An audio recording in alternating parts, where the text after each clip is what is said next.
Hi, Bethlehem. This is Pastor Paul. This past Sunday, we continued on with our sermon series, Thankful, as we talk about how we can express our thanksgiving to God.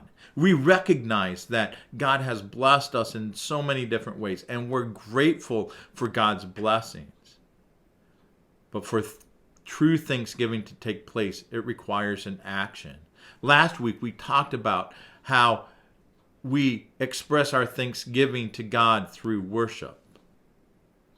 When we take the time to worship God, we are saying, in part, thank you for blessing us. Thank you for doing all these things for us. When we are grateful, when we are thankful, one of the things that we will do is that we will tell others about what we've experienced. Think about those times in your life when somebody has helped you out, when you've gotten a good report, when you've experienced something wonderful. Isn't one of your first responses to tell someone else? You call up your mom or your dad, your best friend, your wife, your husband.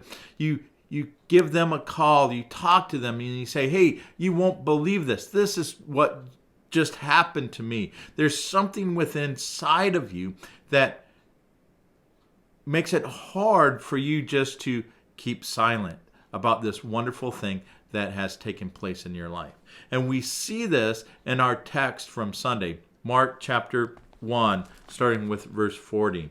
A man with leprosy came and knelt in front of Jesus, begging to be healed. If you're willing, you can heal me and make me clean, he said. Moved with compassion, Jesus reached out and touched him. I'm willing, he said, be healed. Instantly, the leprosy disappeared and the man was healed. Then Jesus sent him on his way with a stern warning. Don't tell anyone about this. Instead, go to the priest, let him examine you. Take along the offering required in the law of Moses for those who have been healed of leprosy. This will be a public testimony that you have been cleansed.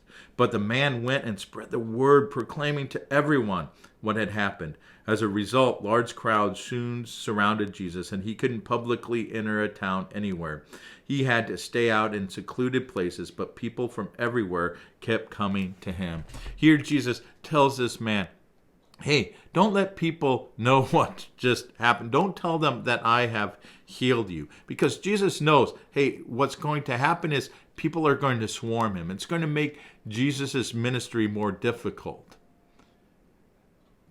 Jesus tells the man, no, go and do what the law of Moses says. When you offer this sacrifice, this is going to be a public proclamation. This is going to be an act of thanksgiving for what has just happened to you. But what did the man do?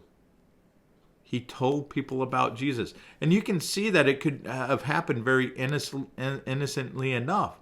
People were saying, hey, how did you get healed? How did you get cleansed from your leprosy? Hey, let me tell you, there's this man named Jesus, and he did this for me. See, this man shows us that when we are grateful, when we are thankful, we tell other people.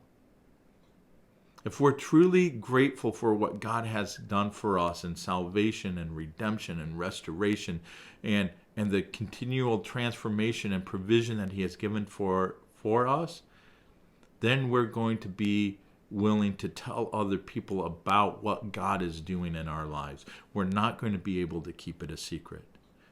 And so our big idea this week is that telling people about God's blessing is an act of thanksgiving. It's an act of thanksgiving to tell people about what God is doing in our lives. So again, our challenge this week is to each day find 3 reasons why we are thankful, and then in prayer, thank God for those 3 things. Hey, thanks Bethlehem for being part of our Christian community. I hope that you have a great week. See you on Sunday for our harvest dinner. God bless.